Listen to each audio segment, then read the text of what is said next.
తెలిసి ఉన్నది. కీర్తనలు 139:14. రెండో రోజు కంటత వాక్యము.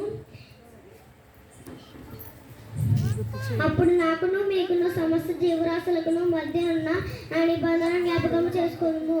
కనుక సమస్త శరీరాలను నాశనం చేయుటకు అలాగూ ప్రవాహంగా నీళ్లు రావు. ఆదికాండము 9:15. మూడో రోజు కంటక వాక్యము. నన్ను గొప్పతనంగా చేసి నన్ను ఆశీర్వదించిన నామము గొప్ప చేయను. అప్పుడు నీవు ఆశీర్వాదంగా నుండువు. ఆదికాండము 12:2. నాలుగో రోజు పాఠం పేరు నీ పనుల భారముగా భూమి మీద ఉంచుము, అప్పుడు నీ ఉద్దేశంలో సఫలమగును. సామెతలు 16:3. ఐదో రోజు కంటత వాక్యము. దేవుని వాగ్దానంలో ఎన్నెన్నో అవన్నీ క్రీస్తునందు ఉన్నట్లుగానే ఉన్నవి.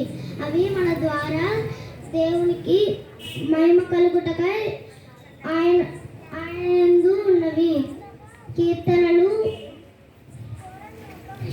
ఆదికాండము 16